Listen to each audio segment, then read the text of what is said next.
falta de democracia, perseguições políticas, supressão de direitos individuais, repressão, ditadura civil-militar brasileira, aqui no História ao Quadrado.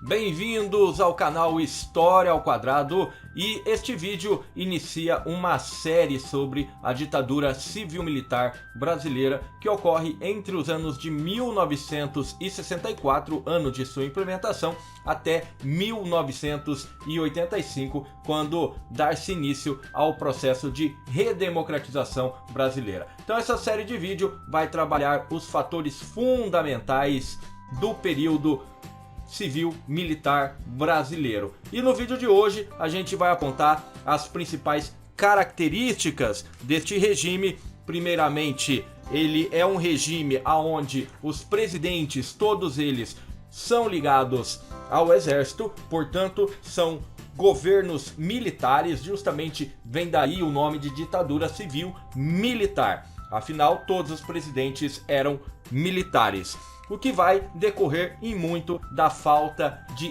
democracia. A democracia vai sofrer um grande golpe durante este período de mais de 21 anos de poder militar, justamente porque os militares, uma das características é a hierarquia e não a democracia. Também será característico deste regime a oposição, a perseguição a todos os tipos de oposição, especialmente os opositores políticos. Muito vai se dar principalmente em relação aos antigos presidentes da República, os chamados populistas, que nós temos aí dois vídeos no canal para você entender um pouquinho melhor.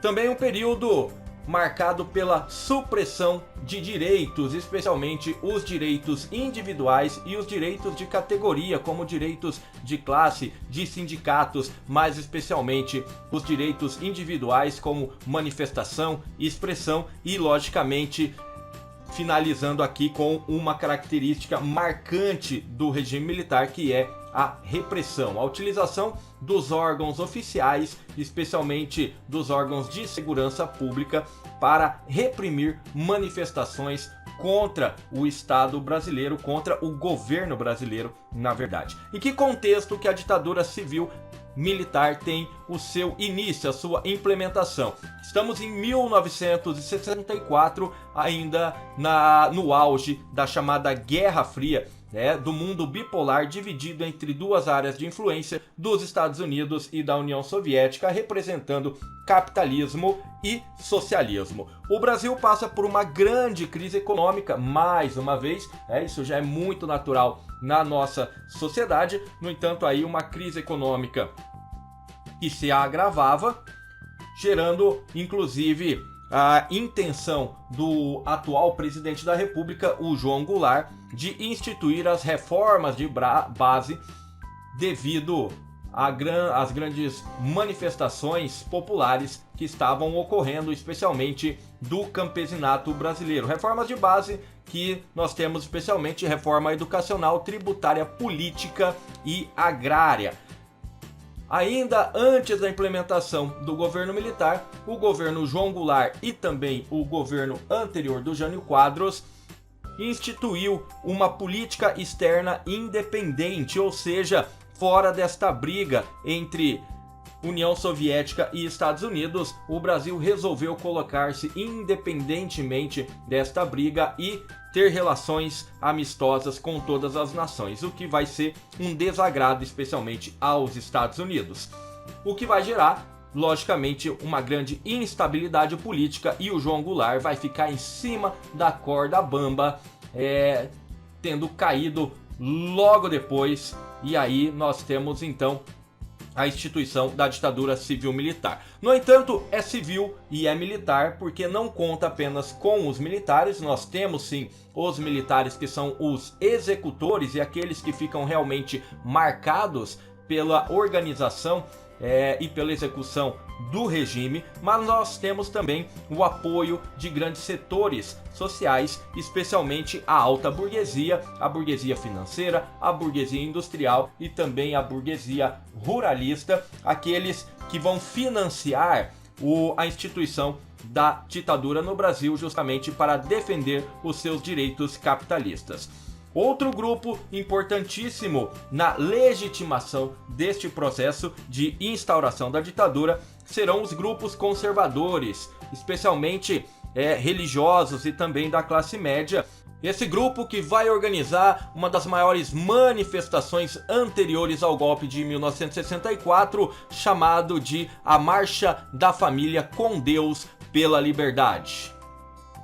Também teremos interesses norte-americanos aí com a Operação Brother Sun. A Operação Brother Sun, que já está documentada que haviam navios porta-aviões norte-americanos próximo à costa brasileira para garantir a efetivação do golpe militar de 1964.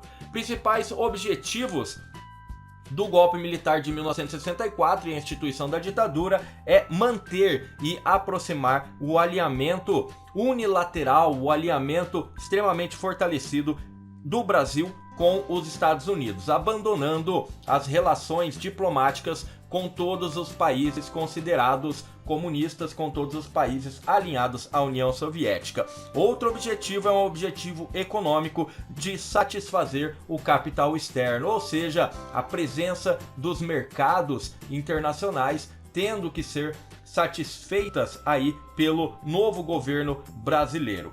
Mais que isso, também temos a necessidade de proteção da alta burguesia. Então, aqueles apoiadores que financiam, o que eles querem em troca é a proteção, a sua proteção do seu capital frente a um dito perigo comunista ou as reformas de base, como as reformas políticas, econômicas e tributárias que impactariam, de alguma forma sobre esses grupos.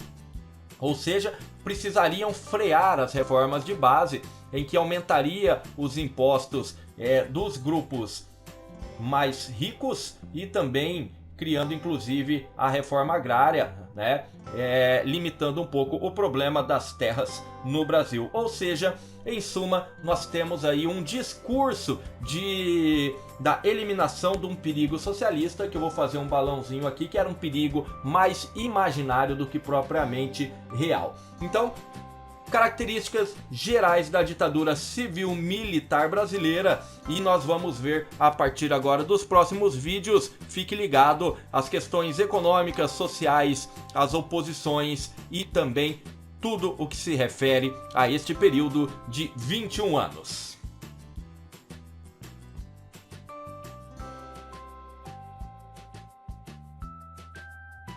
E aí, gostou do vídeo? Então deixe o seu like, aproveita e se inscreva e ative as notificações para não perder nenhum dos próximos. Acesse esse e outros materiais no meu site historiaoquadrado.com. Eu sou o professor historiador Giovanni Bernini. Deixe sugestões nos comentários.